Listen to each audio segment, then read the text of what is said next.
a certain amount every hour? Like, so each hour you need to get like 5 minutes? Is that what you're saying? She was like, no, that's not what I was saying. I meant to say an hour of sun every, and then I thought to myself at this point, this is mid-sentence still, I thought to myself at this point, oh yeah, an hour of sun every day. So that makes way more sense than a certain amount of sun every hour. You made a mistake, you know, it makes sense. But then she continues on and says, she said, yeah, an hour, she's like, an hour of sun, not every day, but just like sometimes. And I was like, wait, what? How does this even mean anything? You need an hour of sun sometimes? Okay. I think I could have figured that one out for myself. Anyway, I just wanted to take a second to make fun of Winnie. But I fucking love her. I know you're watching. Anyway, guys, today's episode is brought to you by Grizzly Pouches. For when you want to move or migrate the cancer from your lungs to your mouth. And a lot of people want to do that. You know, maybe you're a singer. Maybe you're a runner. Yeah, so you got a position in the world where you need to have lung capacity. Lung capacity is important to you, but maybe it's also important to you that you give yourself cancer. And I don't know, I'm not judging, but some people just really like to want to give themselves cancer. Maybe, I don't know, maybe you hate yourself a little bit and you think you deserve it, something like that. I'm not here to comment on that, but pick up a pack today, support the podcast. If you're not into nicotine, please don't go pick up a pack of Grizzly Pouches because I told you to. That's the opposite of my goal here. Just laugh and then don't do it. I'm absolutely kidding. Yeah, what up, kids? Welcome to the QDecent podcast. Follow me on Twitter at QDecent podcast. I also have clips on Instagram and TikTok. I'm sick of saying the handles. I'll say it again next time. And if you consistently have road rage, if you're the kind of person who is getting pissed off at somebody every time you get in the car, you need to take a second glance at your life. What are you, like Squidward, man? You got a fucking big nose and you're sitting there in your car going, wah, go faster, wah. So many people I see, you fucking idiot, go faster, or I can't believe this imbecile would do this. One time my dad said to me when I was a kid, or well, he didn't say it to me, but he was talking to the car on the road that can't hear him. He said, congratulations on driving like a bag of dicks. And my brother and I laughed, and that's great, and I've always loved that. But dude, if you get mad every time you get in the car, take a second glance, man. Take a second glance, because the only thing that you're accomplishing is getting mad. You're just like choosing to get mad. That's kind of like choosing to have cancer. Like, what are you doing, man? You're wasting your time. You could take that 1 second while some slow asshole in front of you is on their phone listening to their jam and not realizing they're holding you back. You could check your email in that time, dude. I don't know what you fucking guys are into. But if you ever get mad on the road, just take a breath and flow with it, because you're gonna be happier. I promise. I promise you guys. Speaking of driving, did any of you guys ever used to think, and I'm talking pre-driving, pre-14 years old, whatever it is, pre-learner's permit, pre-tests, you don't know anything. You ever think that the right-of-way actually might be maybe there's some situation in the road, whether it's a four-way stop or a stoplight or I don't know. There might be some way that the person who has the right-of-way is actually the person on the right, or the person on your right side. I used to think that, and I heard somebody else say it the other day, so I thought to myself, I wonder if this is a phenomenon, man. Because I think just before we know what right-of-way means, maybe we hear that word right and think, maybe it's the person on my right that has the right-of-way. I don't know. If you've ever experienced this phenomenon, please reach out to me. Tweet me at QDecent Podcast, because I would love to hear about that. Dude, where am I at right now? Here we go. So, I've talked about my job a little bit on this podcast before, and if you're a fan of the show and you've watched it, you've probably heard me say where I work, and I'm not going to say it today, but it is a job where so I work with customers on a range of different issues with their cell phones and their cell service. And so my favorite thing about this job is that somebody could come in at any point in the day and have some problem or some process they want to do that I've never heard of or that's brand new to me, and I have to sort of use my brain to figure it out, and like a lot of the time things go wrong and it takes a long time, but you always come to a solution at the end. And so it's like a dynamic range of things that I get to do, and a lot of the time I feel like my job is a workout for my brain. It's like a full body workout. It's like a full brain workout because I'm having to learn stuff while appearing professional in front of customers, and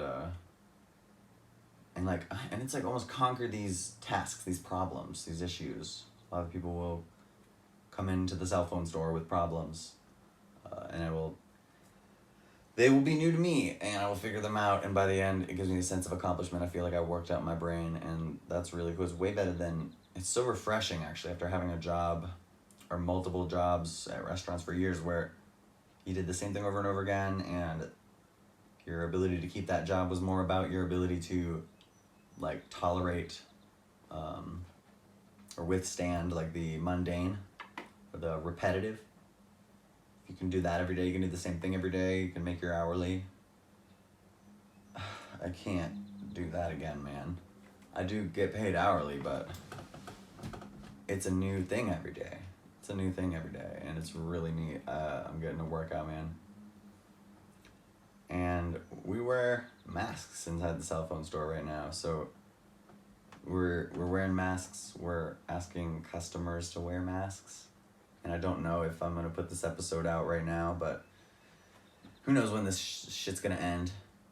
And it's fine because we're taking precautions for the workplace and stuff. But if I'm going into another business, somewhere I don't work, somewhere that's, say, like a Target, like a grocery store, and a mask is not required by customers, I'm not going to wear one, man. If I go into somebody's place of business and nobody asks me to wear a mask, I'm not going to wear one because I'm not afraid of the coronavirus, and I don't think that the numbers are scary anymore. I mean, resurgence, blah, blah, blah. It seems like it was a big scare that didn't turn out to be what they said, and man, we're still it's kind of like how we put a bunch of black people in prison for weed, marijuana, and then made it legal and then left them all in there.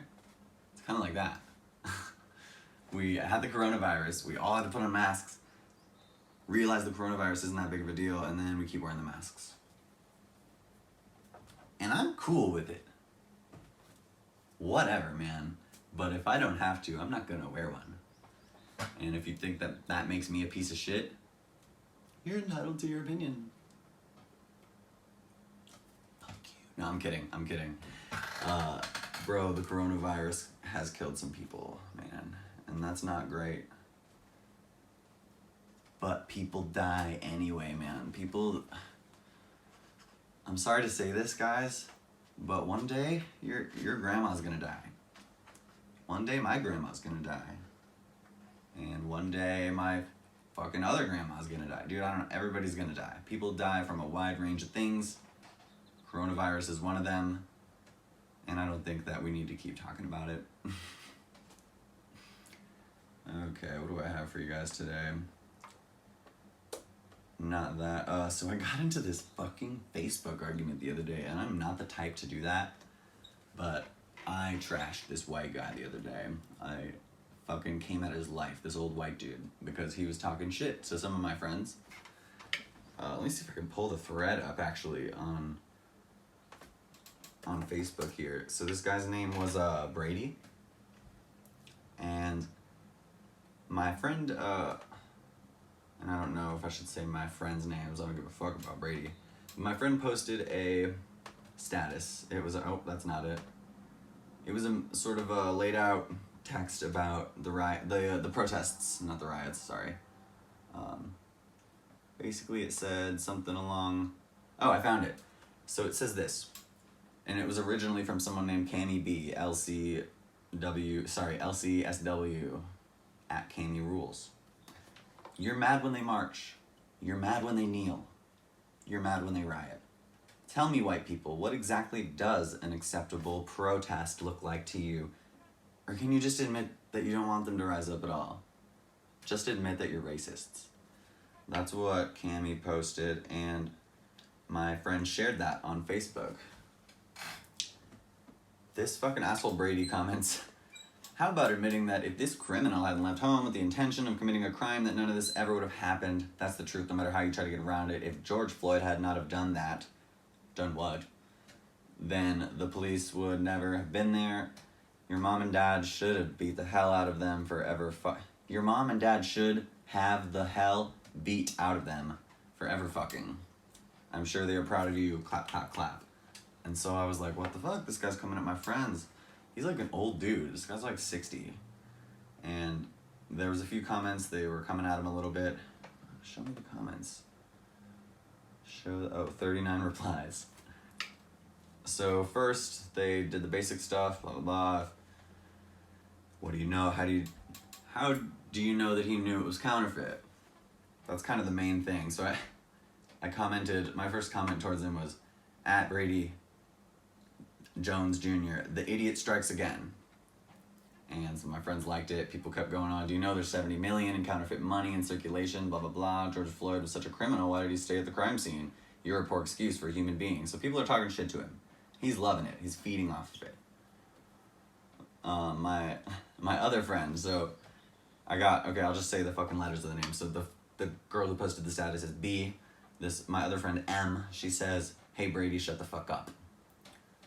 Brady at M, y'all are the perfect argument for selective breeding. Yep, oh yeah, what happened to Bernie? Laughing cry face, laughing cry face, laughing cry face, laughing cry face. Dude, you're 60. Oops, I'm sorry, you told me to shut the fuck up. Well, I guess I've been told. So at this point I was getting a little worked up. I'm gonna comment on this. I'm gonna comment at this guy again. Shit, where's my drink? Lost my fucking drink, you guys. Oh, shit. And this is the kind of shit we do on the QDecent podcast, because I don't give a fuck.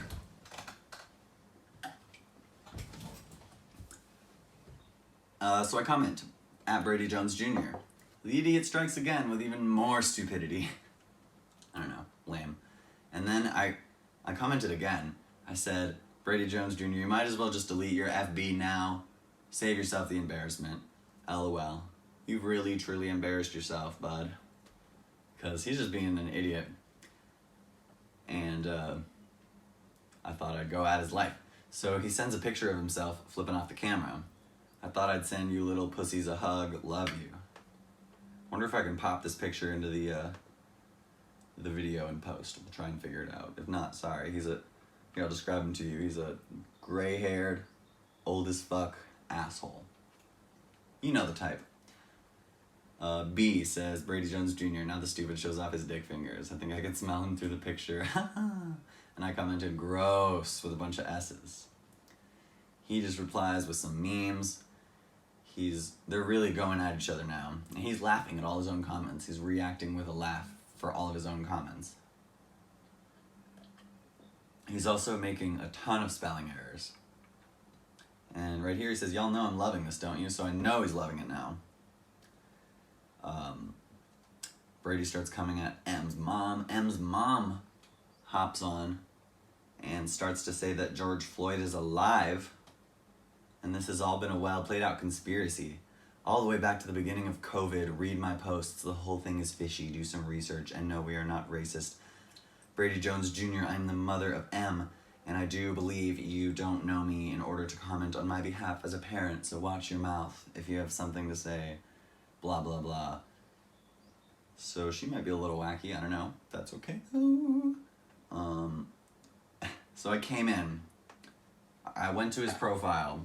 and I read a bunch of his posts, and he, on his profile, was posting a lot of statuses trying to kind of convince people he was not a racist, telling people about his black friends and his opinions. He's pretty well spoken. So I say, Brady Jones Jr. Oh shit. I think I missed something here. Because he said something about shedding blood for this country. I guess he's a veteran. And so I was replying to one of those comments that I can't find, but it says, Brady Jones Jr. Thanks for shedding blood, but that shit was in vain. I read into your profile and you seem like a legit dude with opinions that I can respect. ... I see you. Why are you wasting your time talking to 20-year-olds online? You're seriously campaigning yourself to look like an asshole. How can you be so smart and such an idiot simultaneously? Mind-blowing how far we all are ahead of you intellectually while being so much younger. At least the world is improving, you old miserable fuck. I don't know what possessed me this night, but he's a creepy old guy talking shit to my friends, so like I thought I'd really get into the Facebook madness, and this is not like... It was really fun, you guys. And this is not the end of it, too. He's talking shit to all these other people separately, but then he gave me this massive novel about his life, because I think that last comment really got to him. I don't want to read the whole thing, but he says he's legit, and us people are tearing apart this country instead of trying to heal it. I'm not a racist, never have been, I've got African descent in me, blah blah blah, I'm educated, respectful, I know black people who are educated and respectful, gang-ridden areas of California. My first brush with racism was when I came out of the military. I agree with what happened to George Floyd was heinous, and at least one of the officers should pay the price.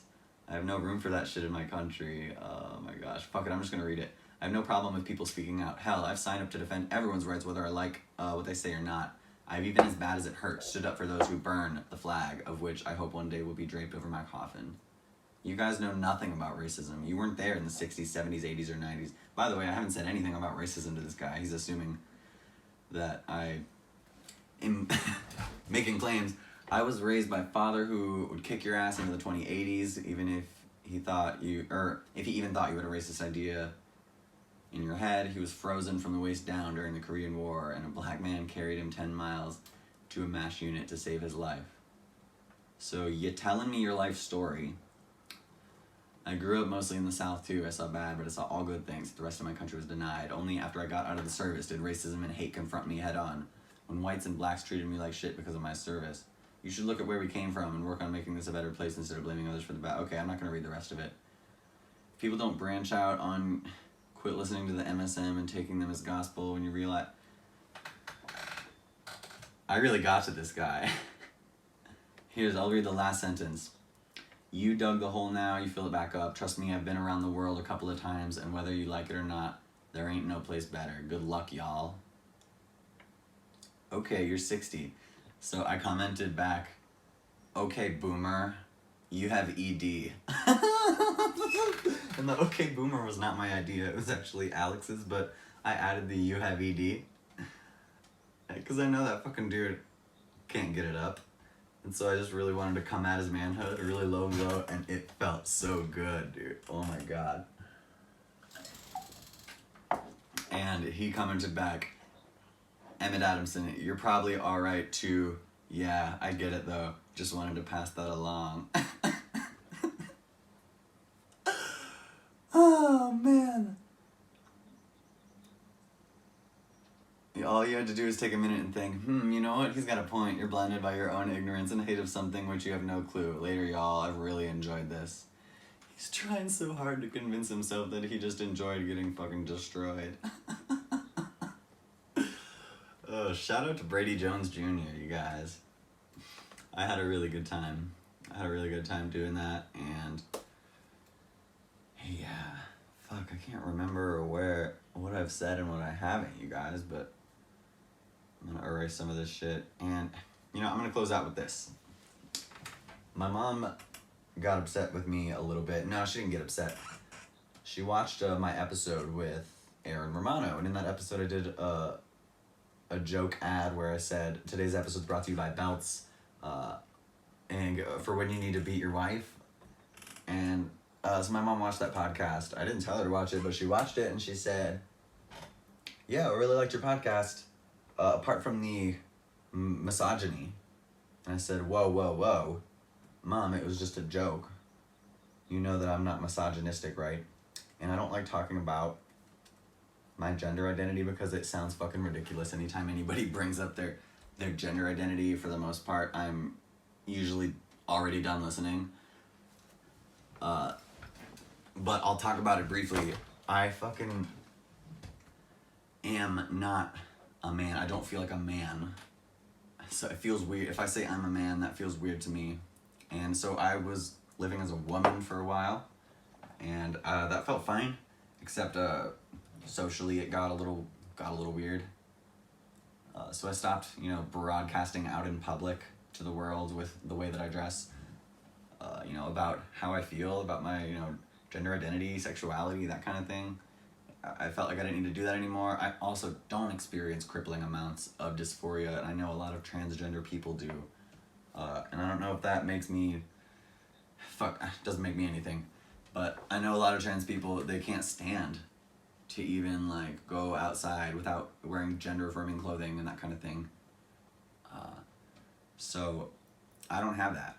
And so I'm making it easier for myself. I don't need to dress like a lady, even if I feel like maybe I would be more comfortable in that body, but that doesn't matter.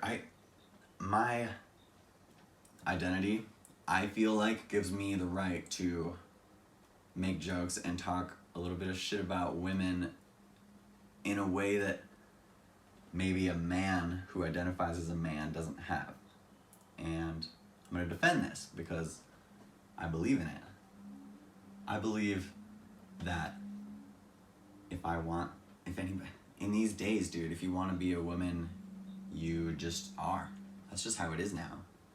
And if you don't feel like a woman, then you're not going to want to be one. If you're a dude and you feel like a dude, you're not going to say, I'm a woman. Who would do that? That feels weird. That feels wrong to do if you're a cis man. But, dude, I feel like a woman, man. And I can say that I am one. And I don't say that very often, but I can say that, and I stand by that.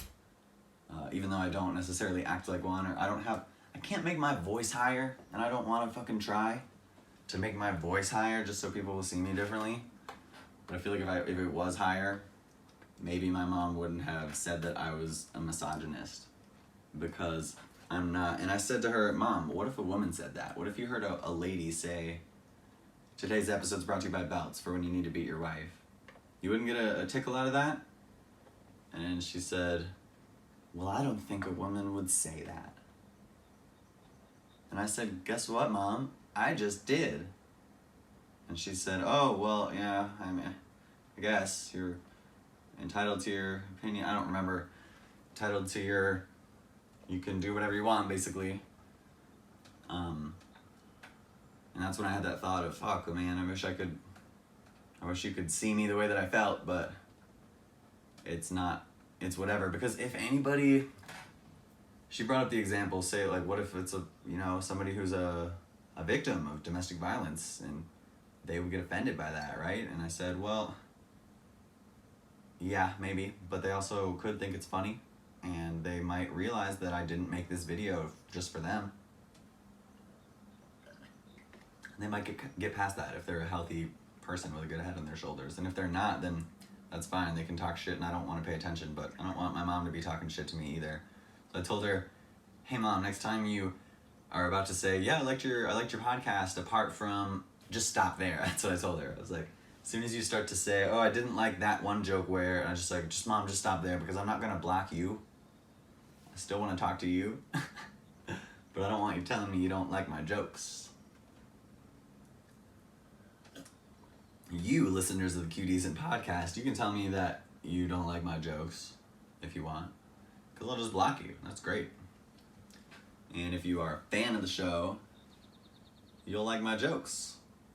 You can see my clips. You can watch my fucking podcast, and that's great, dude. And I don't care if you do, and I don't care if you don't, but shout out to those who do. And I love you guys.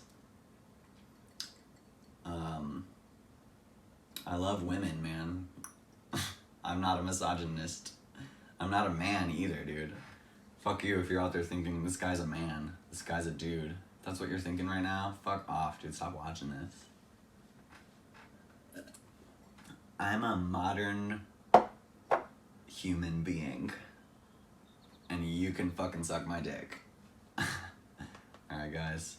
I think this has been fun. I'll go ahead and give you my TikTok and Instagram again. I'm on TikTok at Qds. That's KYOODS. I'm on Instagram at QDecentPod. That's QDECEPOD. QDecentPod. And I say my Twitter way too much, so I won't repeat it again. But thank you for watching this episode today. Hope you had fun. And go fucking roll around in some dirt, man. Go roll up in the mud. Go get yourself dirty. Go jump in the lake. Maybe catch a fish or two with your bare hands. I don't know. Take a shower afterwards. Eat a pork chop. And love yourself. Good night.